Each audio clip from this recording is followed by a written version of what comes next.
Hi everyone, in this video I'm going to be making a Rubik's Cube in Blender. First of all, let's get an image up so we know what we're creating. I've already searched for one, just gone for the classic Rubik's Cube here with the black plastic cubes and the plastic panels on either side denoting the colour. How we're going to break this down, we're actually just going to model one of these blocks. We're then going to attach the coloured panels and then we're simply going to copy it. So don't look at this thinking, wow, we've got an awful lot to do. Actually, we don't. We're just going to model one of these blocks and then copy it. The biggest thing to pay attention to in this project is actually organising our layers and keeping track of where everything is. So this is a great project if you want to practice just keeping things organised and keeping things professional. So we're going to start by modelling the black plastic block. We're going to then attach the colour panels and then we're going to create the whole cube itself. So let's get started. Fortunately in Blender we start off with a default cube and that's really good for us. What we're going to do is we're going to round the edges first. So I'm going to open up my modifiers panel, which is over on the right hand side here with the blue spanner. I'm going to go to add modifier, and in the second column, second option down, we have bevel.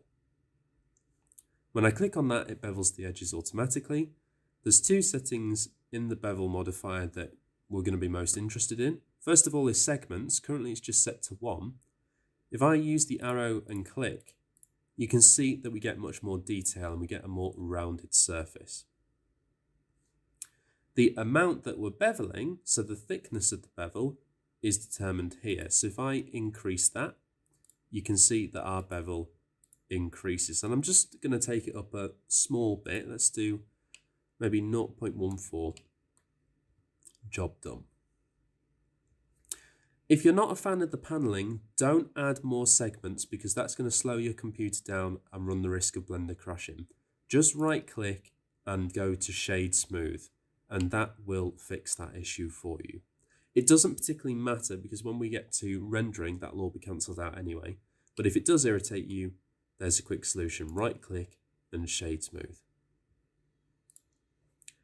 Okay, so that's nice and easy. What we're going to do is we're going to jump up into the layers panel in the top right, and you can see we have our cube here. I'm going to click on that and I'm going to call this plastic block base, just so we can keep a track of where everything is. I'm now going to add one of the coloured panels. So I'm going to go to add in the top left-hand corner of my screen, go down to mesh, I'm going to add a cube. The reason we're keeping the coloured panels separate from the plastic base is because each one of these blocks will have a different number of panels on. So we're making it essentially easier for us to control. So I'm going to type S to scale and just shrink that cube down. I'll type G and then X to grab it on the X-axis and move it out. I'm also going to type S and X to scale that down, just so we haven't got a whole block there. And then G to grab on the X to move it back in. We're not bothered about measurements for this. We're kind of doing quite loose modelling here. It's just to get you started making something. Okay, let's add a modifier and let's actually add the bevel modifier now because we do want to bevel everything. And let's go with maybe 3 segments because, you know, we're going to have potentially 3 of these on each panel. That number of faces is going to really add up. But this isn't quite working properly because the corner's beveling quite nice, but the front isn't. The front's quite flat. And if you've watched my textures video, you'll have heard me explain this. It's because when we scale things and stretch things out in Blender, certain tools don't work properly, in particular when it comes to texturing. So I'm just going to delete that bevel modifier. I'm going to type Ctrl A on my keyboard to apply all the scaling that we've done to this block. When I go back to my modifiers panel and click on bevel, you can see now that when we bump up the segments to 3, everything's working fine. The front's nicely detailed there. Now this has actually added a lot of geometry at the back here. We're going to have half of this plastic panel obviously sunk on the inside and we're not going to see that. So if you want to clean things up, what we can do is use our gyro and we're going to snap the view to the side so we can see the side of the panel here. I'm going to apply my modifier. So I just click on this little drop down arrow and click apply, which means that when I go to edit mode, which is in the top left, we've got object mode, click on that, go down to edit mode. All that bevel geometry suddenly appears. And I'm basically going to delete the back of this panel by just click and drag over the back sections, X to delete, and we know which ones to delete depending upon what mode we're in, what select mode, and we're currently in vertex select. So X to delete vertices, but we've only deleted half. Can you see that at the back we still have some vertices left over? So if I do Control Z to undo that, and then I snap my view background, what we need to do is we need to turn on X-ray mode. And X-ray mode you can find in the top right hand corner where there's these two little greyed out squares right near the gyro here. If I click on that, it allows me to see through my entire model, and it's really useful for when it comes to editing and you've got lots of shapes interlinking. If I click and drag that same area, hit X and delete those vertices, now the whole back of that panel's gone. And I can turn off X-ray, and there we go. Now this is really useful because now we've just got rid of a load of faces, and when we start duplicating these blocks, our computer's going to run a lot better, particularly if you're on an older system. So let's go back to object mode. Let's G to grab on the X, and we're just going to merge that in like so. I think that panel's still a bit too thick, so I'm going to type S to scale on the X and just shrink it down, and G to grab on the X and bring it back out, and I think that's looking a little better. So if I click on that plastic panel, I'm going to rename it in the layers panel, color slab, something like that. And let's have a look at the cube very quickly. So the maximum number of colored panels we have on a block is 3, because the only other block type we have is a side one, which has 2, and a center one, which has 1. So we need to have at least, well, at most, 3 panels on each block. So I'm going to press Shift D to duplicate this panel. And I could faff around, rotating on the y-axis and trying to get that in place and lining it up as best as I can. However, if I delete that, there's a much better way. If I click on this color panel and I type R to rotate and type Y on the y-axis, you can see that it spins around this orange dot in the center. There's even a black dashed line coming from it. We can actually move that orange dot and in turn change how the panel rotates. This here is our 3D cursor, and by default it's in the center of our world space. So if I can snap this orange dot to this 3D cursor, I'm going to be able to rotate it around the whole block. And it's really easy to do. I'm just going to right click, go down to the third option where it says set origin, which is what that orange dot is called, the origin point. I'm going to snap my origin to the 3D cursor, which is this up here. You see my orange dot has now moved. And when I type R to rotate and Y on the y-axis, you can see it rotates around where that orange dot now is. If at any point during your modeling you actually don't want that to be the case and you want the orange dot to be in the center of your object, just right click, set origin, and click on origin to geometry, and it jumps back. So I'm going to type Shift D to duplicate, R to rotate, Y on the y-axis, and I'm working in the negative Y value, so minus 90 degrees. And there we go, there's my panel. I'm going to quickly shade smooth, so I'm going to right click and shade smooth, right click and shade smooth, there we go. And I'm going to take this one, same thing, Shift D to duplicate, R to rotate. This time we're going to rotate on the X. We're going to rotate -90 again. So that is actually all of our modeling done. That is kind of the easy part of this video. And we're going to name everything. So we're going to call this, well, we've got 3 color slabs now. So we're going to call it color slab 1, color slab 2, and color slab 3. And we're also going to put these into a group so we don't have loads of layers occupying our panel here. And to create a new group, or a collection as they're known in Blender, it's this little box with a plus on it right in the top right hand corner. I've now got collection 2. I'm going to call this corner block. And I'm going to hold Control and click on all the layers I want, which is 4. Drag them in. And I can use the arrow on the left hand side to close that all down. So now everything's nice and neat. What I'm going to do is I'm actually going to quickly texture part of this model before I start duplicating the blocks, because all of these center blocks will be black. So if I color this now and then copy them, it saves me a lot of time. All of the color panels will be different colors, but we'll kind of cross that bridge when we come to it. So to texture this, I'm going to go down to my material properties over on the right hand side. I'm going to delete the default material just by hitting the minus. I'm going to add a new one, and I'm going to go down to base color and change it to black. And nothing happens, and that's because we're still in solid view. So type Z on your keyboard and go down to material preview. And there we go. There's our color changed.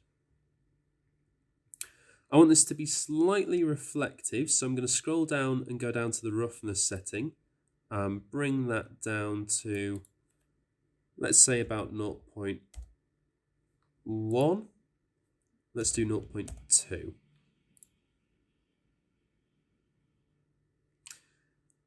And now that that's done, we can go back to solid view by typing Z and clicking on solid. And now we're going to start organizing everything. So this is the bit you have to pay attention to because it can get quite confusing in the layers panel. I'm going to click and drag over all of these objects. I'm going to type Shift D to duplicate, G to grab, and move it on the Y. However, the problem with this is that all the layers that I've just created are in the same corner block collection. So I'm going to type Control Z to undo all of that. And instead, what I'm going to do is click on the corner block collection, right click, and duplicate it. This adds a whole new collection. It'll often be the same name plus 001 or 002 if you copy in many. But I'm going to rename this one edge block, because in the center I need it to be an edge. I can then right click and go about halfway down in the pop-up menu to select all the objects in that collection. I'm going to press G to grab on the y-axis and move it across like so. And I'm working in meters, and each cube is 2 meters wide. So I'm going to type -2 so they snap together. So I want these 2 color panels, but I don't want the color panel on the right-hand side that's hidden. So I'm going to use the eye icon next to the corner block layer to hide that. So I can then click on this panel, hit delete, and there's my edge block. On the other side is another corner block, so I'm going to click on that, right click and duplicate it. I'm going to call this corner block 2, as there's 2 of them in this layer. I'm going to call this corner block 1. Right click on corner block 2, select all the objects, G to grab on the Y. Remember, each block is 2 meters wide and we're moving it 2 blocks over, so this is going to be -4. And we want all the color panels, but we just need to rotate this block. So R to rotate on the Z axis and minus 90 in this case. Remember to check the number in the top right hand corner for whether it needs to be plus or a minus.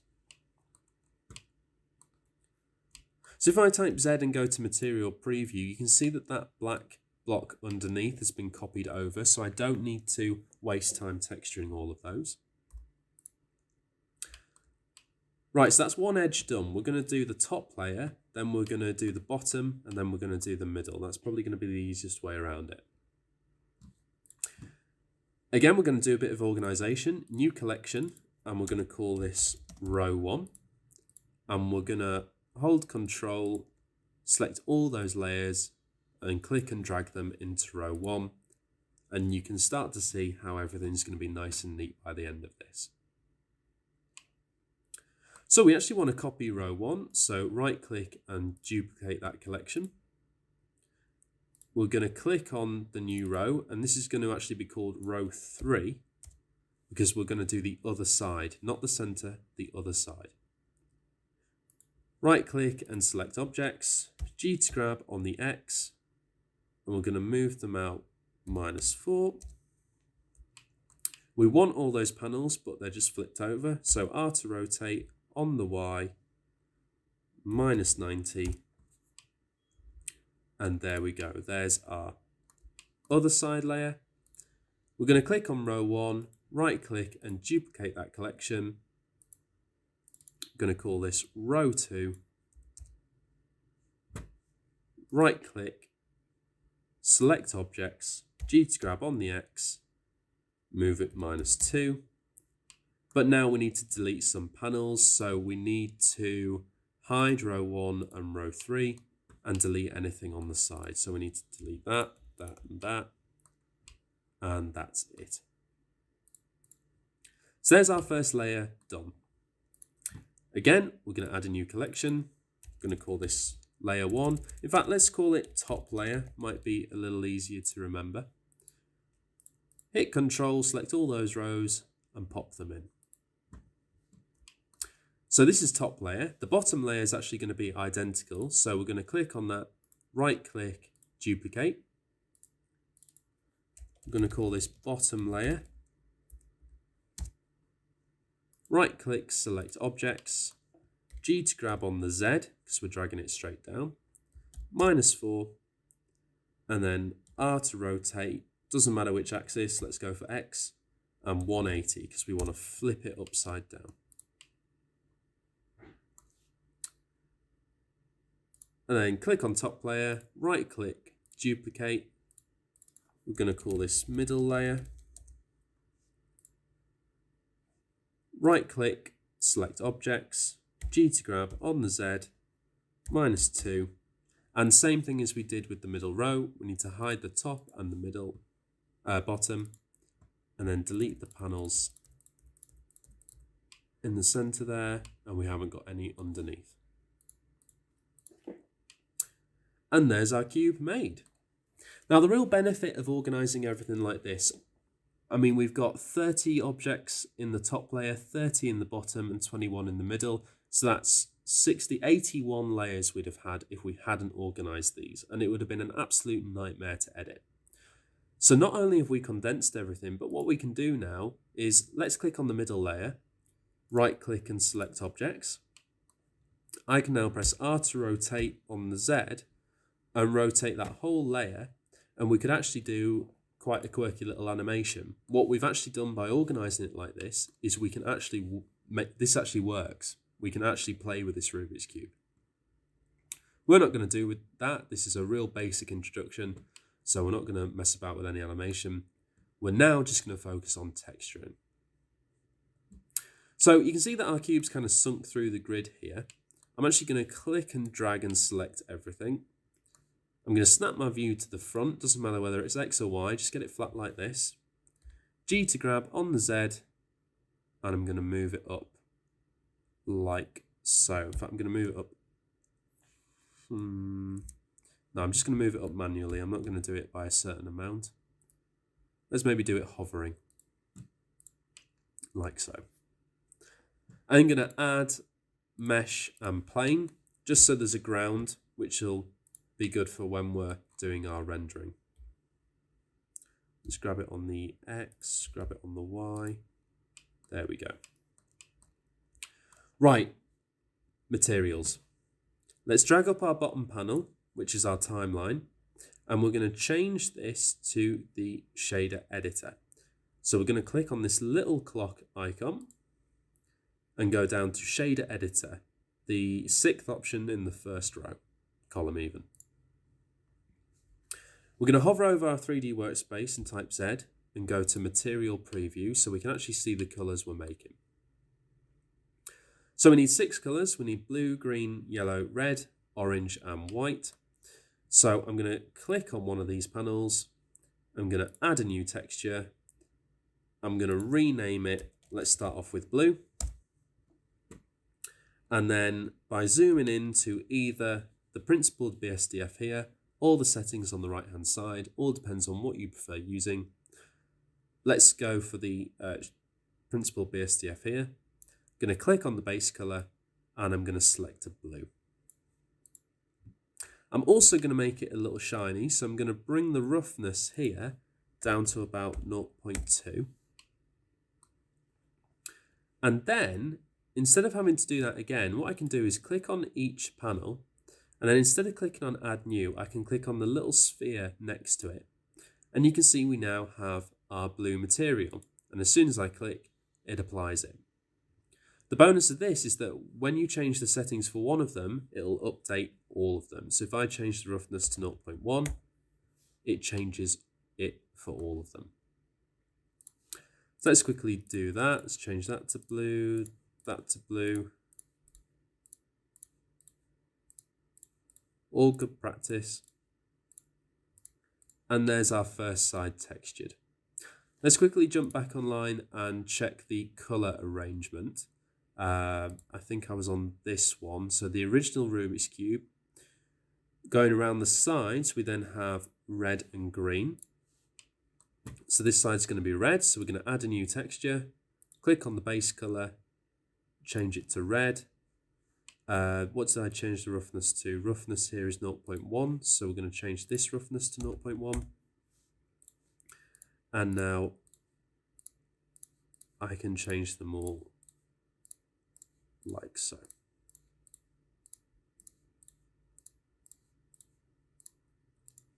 There we go. Next we've got green, add new, base color. What kind of green is it? It's not a, is it a luminous green? No, it's actually quite a dark green.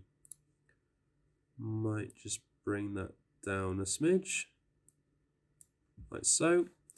Roughness, 0.1.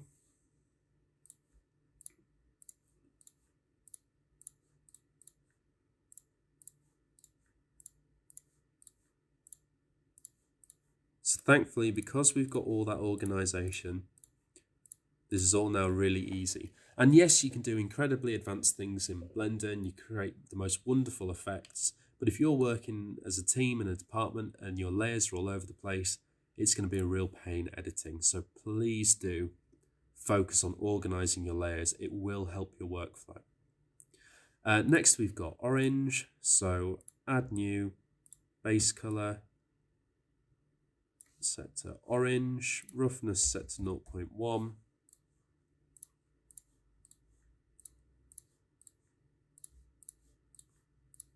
There we go.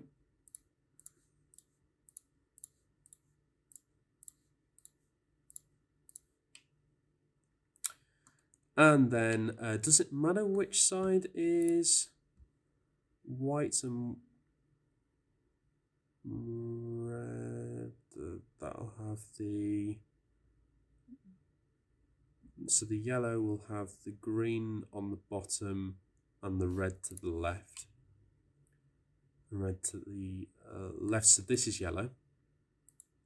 Add new, change the color to yellow. Don't think it particularly matters for the sake of this video, but try and get it as right as we can. Now, although the panels themselves are already white, we still want to add that reflection to it. So for the bottom ones, let's hide that plane. which is very easy. Just click on it and type H. Right click, add a new layer. We're going to keep it white, but we're going to bring the roughness down to 0.1. I've got myself confused because I didn't name it, so material 6.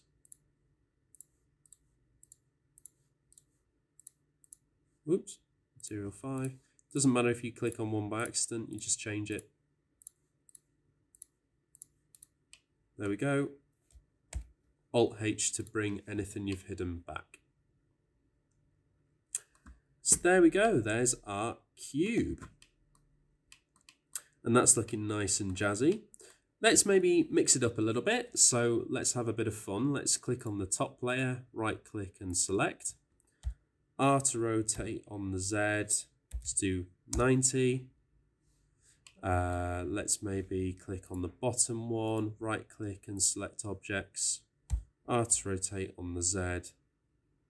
And let's do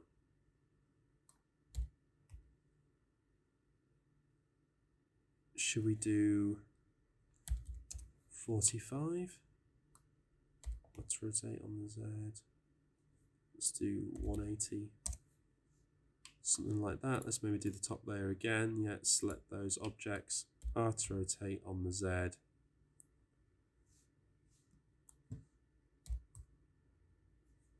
$45. There we go, just to make it a little bit more interesting. Okay, so we're going to set up our camera. Let's maybe do something like that. Click on the camera, Control Alt, number pad 0, snaps it to your current view. G to grab, pull it back. Now we need to move our light source, so we're going to click on it. G to grab on the Z to have it pointing up a bit more.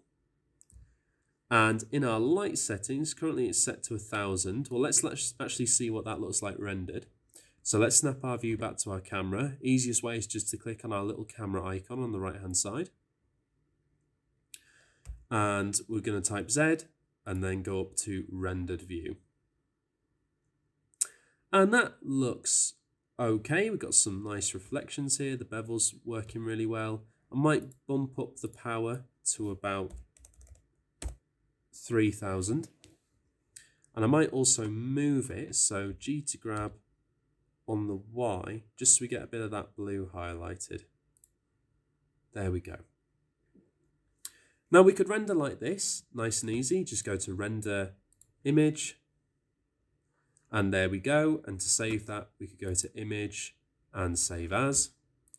Or we could take a cycles render by going over to our render properties, which is this little icon that looks like the back of a camera, and changing our render engine from Eevee to cycles. And when we do that, everything looks just a little more realistic. And then to render, just go to render, image, but because it's cycles, it's going to take a little bit longer.